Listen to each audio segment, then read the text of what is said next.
Patung berbahan batu itu sudah biasa. Bagaimana jika patung terbuat dari mayat? Bagaimana jika materialnya adalah saudara kita, ayah kita, atau istri yang sedang mengandung anaknya sendiri? Seorang pakar medis dari Jerman, Gunther von Hagens, telah merekayasa tubuh manusia serta hewan yang telah meninggal sebagai karya seni. Alat dan bahannya tidak diajarkan di kampus-kampus seni rupa, tetapi dari laboratorium medis. Tentu saja, karyanya memicu kontroversi. Teknik yang dikembangkan oleh pria kelahiran 10 Januari 1945 ini disebut plastinasi atau plastination.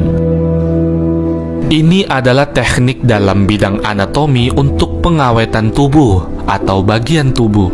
Air dan lemak yang ada dalam tubuh makhluk hidup digantikan dengan bahan sejenis plastik. Dengan cara ini, organ-organ tersebut tidak akan membusuk, tidak berbau, serta dapat disentuh.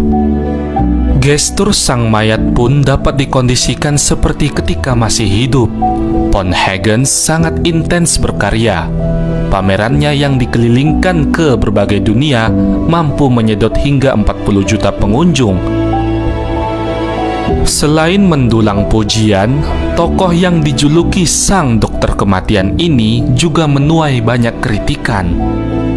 Karya-karyanya sungguh beragam, di antaranya manusia berkerangka tulang yang diselubungi pembuluh darah yang sungguh rumit dan super kecil.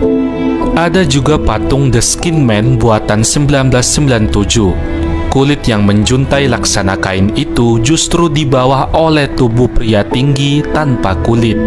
Pria ini seakan tengah berganti pakaian. Ada juga manusia yang sedang bermain judi, irisan manusia, dan masih banyak lagi. Selain manusia, Von Hagens juga memanfaatkan hewan. Kuda utuh yang sangat gagah berhasil diawetkan.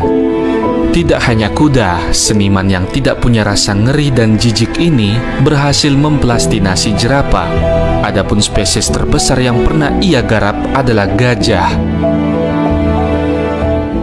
Proses plastinasi tentu saja menjadi kerja yang sangat rumit dan tidak mudah. Akan tetapi, prosesnya dapat dibagi menjadi 4 langkah. Yang pertama, fiksasi, dehidrasi, impregnasi, dan pengerasan. Intinya, air dan lemak dalam tubuh diganti dengan plastik, atau lebih tepatnya disebut curable polymer, yang dimana teknik pengawetan ini jauh melebihi kecanggihan pengawetan zaman Mesir kuno. Setiap spesies yang telah diplastinasi memiliki bobot yang sama dengan berat ketika masih hidup. Von Hagens terus mengembangkan tekniknya. Ia berusaha mengawetkan bagian tubuh yang sangat tipis. Bahkan ada mayat yang dipotong melintang tipis-tipis seperti keripik transparan. Yang lebih gilanya lagi, karyanya yang menggunakan wanita hamil terasa memelas. Sang dokter kematian memodifikasi kemaluan, perut, dan dadanya yang disobek. Lubang menganga itu menampakkan janin yang meringkuk memelas. Beginilah jika sains tanpa etika. Hal-hal seperti ini mengakibatkan para tokoh agama serta pemerintah setempat memprotesnya, bahwa mayat perlu dihormati. Von Hagens juga mendapatkan surat teguran dari pemerintah tentang regulasi penggunaan mayat.